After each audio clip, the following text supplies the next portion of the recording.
Class 8 का cube and cube root exercise 6.1 के questions देखेंगे। इंट्रोडक्शन में इसका पहले आपको बता चुकी। तो इस देखो क्या क्वेश्चन देख रखा है, which of the following numbers are not perfect cube. अपने को ये बताना है कि ये जो नंबर्स हैं इनमें से कौन परफेक्ट क्यूब नहीं है। देखो परफेक्ट क्यूब निकालने का एक पैटर्न होता है, स्क्वायर हो या परफेक्ट क्यूब दोनों को आप इस पैटर्न से भी निकाल सकते हो, स्क्वायर को डिवीजन मेथड से भी निकाल सकते हैं, पर अभी हम क्यूब की बात करते हैं। तो इसका अपन क्या कर देंगे, इसका प्राइम फैक्टराइजेशन करेंगे। देखो प्राइम फैक्टराइजेशन करना है तो फैक्टराइजेशन का मैंने एक ही सबको बता रखा है, फैक्टर यानी ट्रैक्टर चला दो। तो ट्रैक्टर चलाना है, पहले सबसे पहले अपन प्राइम नंबर्स लिख देते हैं।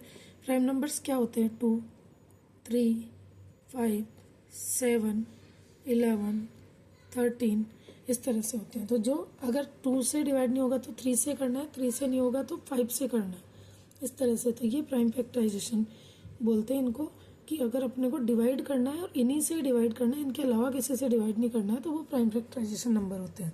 अब देखो, तो जब इसका अपन प्राइम फैक्टराइजेशन करेंगे तो सबसे पहले 2 से डिवाइड करेंगे। और 2 से डिवाइड होता है ये कैसे, ये अपने को जो डिवीजन रूल्स होते हैं डिवाइड वाले उनको याद करना पड़ेगा। तो अपन देखो, अब पहले इसको लर्न करते हैं कि यहाँ पर पहले इसको डिवाइड करेंगे 2 से, क्योंकि यहाँ क्या आ रहा है 6। तो 2 का हाफ क्या होता है 1, 1 का हाफ होता नहीं है, इसलिए यहाँ क्या लिखेंगे 0। अब कितना बच गया 16, तो 16 का हाफ क्या हो गया 2। आप डायरेक्ट भी इनको डिवाइड करके कर सकते हो, मैं हाफ करके बताती हूँ। तो इसके बाद यहाँ पर आ गया 2, तो यहाँ पर क्या आ गया 10, 10 का हाफ होता है 5 और 8 का हाफ क्या होता है 4। अगेन यहाँ क्या आ गया 2। अब 5 का हाफ का मतलब हो गया कि 5 से जस्ट पहले इवन नंबर कौन है 4। तो 4 का हाफ कितना हो गया 2। अब यहाँ पर जो 1 एक्स्ट्रा था उसको यहाँ लगा दो, तो ये कितने हो गए 14। 14 का हाफ कितना होता है 7।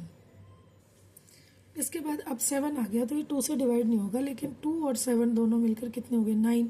यानी कि ये जो अपन ने डिविजिबिलिटी रूल पढ़े थे ना, उनमें आया था कि 3 जो है, अगर नंबर सम ऑफ नंबर्स जो होते हैं अगर वो 3 की टेबल में आते हैं तो वो 3 से डिवाइड होगा। तो वैसे भी 3 की टेबल में 27 आते हैं, इसलिए यहाँ 3 लिख देंगे। तो ये आ गया 3 9 जा 27, यानी कि 27 को 3 से डिवाइड किया तो 9 आया। अब 9 को अगेन 3 से डिवाइड किया तो क्या आया 3, और 3 को फिर 3 से डिवाइड करेंगे तो यहाँ क्या आ जाएगा 1। जैसे ही यहाँ 1 आ जाए आपका क्वेश्चन कंप्लीट है।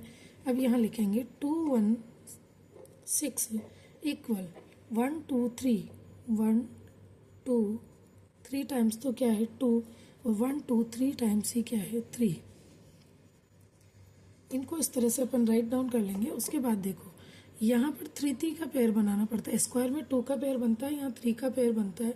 तो यहाँ एक तो किसका पेयर बन रहा है 2 का, 3 का पेयर, तो ये दोनों मिलकर पेयर जो बन गया। तो इसको लिखेंगे कि 2 1 6 का जो क्यूब रूट होगा वो कितना हो जाएगा 6। इस तरह से इसका जो आंसर आएगा वो क्या आ जाएगा 6। इसी तरह से अपने को प्राइम फैक्टराइजेशन करना पड़ेगा। और यहाँ पर जब अगर ये जो पेयर बन रहा है तो ये परफेक्ट स्क्वायर नंबर है, तो यहाँ अपने को लास्ट में एक लाइन लिखनी पड़ेगी। वो क्या होगी कि 2 1 6 इज ए परफेक्ट क्यूब। बस इस तरह से आप लाइन लिख देना। जिसका पेयर नहीं बनेगा उसके लिए अपन लिखेंगे कि परफेक्ट क्यूब नहीं है। तो इसका एक एग्जांपल और देखते हैं। जो सेकंड क्वेश्चन दे रखा है वो दे रखा है 1 2 8, तो यहाँ लिख देंगे 1 2 8।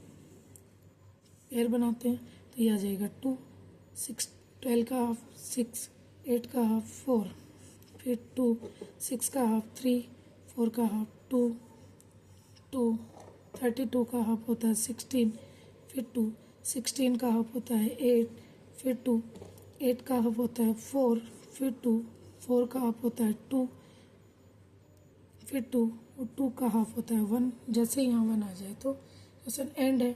अब आप इस तरह से लिख भी सकते हो। लिखना आपको जब अपन सॉल्व करेंगे ना एग्जाम पेपर में, या जब अपना वर्क करते हैं अपन, तब तो आपको इसी पैटर्न में लिखना है। लेकिन अभी मैं डायरेक्ट बता रही हूँ आपको कि पेयर बन रहा है कि नहीं बन रहा। देखो 1 2 3, ये 1 पेयर, ये 2 पेयर, लेकिन यहाँ पर देखो ये 2 एक्स्ट्रा बच गया। तो यहाँ पेयर नहीं बन रहा है। किसका नहीं बन रहा है, चाहे 2 3 किसी का भी बनो, यहाँ 2 पेयर बने 2 और 3 का, किसी का भी पेयर बनो, लेकिन 3 3 के पेयर बनने चाहिए। यहाँ पेयर नहीं बन रहा है तो अपन एक लाइन लिखेंगे और वो क्या लिखेंगे कि 1 2 8 is not a perfect cube. इस तरह से अपने को एक लाइन लिखनी पड़ती है। इसके बाद इसी का ही तीसरा क्वेश्चन है 1000। तो 1000 को कैसे करेंगे, वही 1000 पे ट्रैक्टर चलाना है। तो देखो ये 2, 10 का हाफ 5, 00, अगेन 2, 5 का हाफ यानी 4 का हाफ कितना होता है 2, जो 1 बचा वो इसके 10 के पास भेज दिया, 0 के पास, तो ये 10 बन गया। अब 10 का हाफ कितना हो गया 5, अगेन 0, फिर 2, तो 2 का हाफ 1।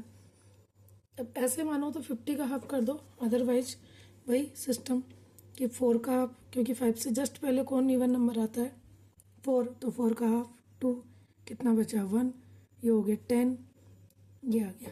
अब इसमें ना 2 से तो डिवाइड नहीं होगा ये, फिर चेक करेंगे 3 से डिवाइड हो गया तो 5 और 2 7 और 1 8, 3 से भी डिवाइड नहीं होगा। इसके बाद किससे करेंगे 5 से, 5 से ये डिवाइड होगा, क्यों, क्योंकि इसके लास्ट में 5 है। तो ये हो गया 5 2 जा 10, कितना बच गया 2 यानी 25, 5 5 जा 25, यहाँ फिर 5 5 5 जा 25 और 5 1 जा 5। इस तरह से इसके प्राइम फैक्टराइजेशन हो गया। यहाँ 2 का पेयर बन रहा है, यहाँ 5 का पेयर बन रहा है, कोई भी बच नहीं रहा है, यानी कोई नंबर नहीं, सबके पेयर बन रहे हैं। तो यहाँ क्या लिख देंगे 2 × 5 = 10, यानी कि जो 1000 है इसका क्यूब रूट क्या हो जाएगा 10। अब पूरे पूरे परफेक्ट अगर अपने पास पेयर बनते हैं तो क्या लिखेंगे अपन 1000 is a perfect cube. Okay, इसी तरह से अपन 100 का करते हैं, 100 का करेंगे तो देखो सबके हाफ लर्न कर लो आप, हाफ लर्न करने के बाद में दिक्कत नहीं आती है। 2, 100 का हाफ 50, 50 का हाफ 25। अब ये किससे जाएगा 5 से, यहाँ भी क्या हो गया 5, यहाँ 5 और यहाँ क्या आ गया 1। अब यहाँ जो है वो पेयर क्या बन रहा है 2 × 2 × 5 × 5, ना तो 2 का पेयर बन रहा है ना ही 5 का पेयर बन रहा है। तो अपन यहाँ क्या लिख देंगे 100 इज नॉट परफेक्ट क्यूब। इस तरह से इन क्वेश्चंस को अपने को करना होता है। 100 इज नॉट परफेक्ट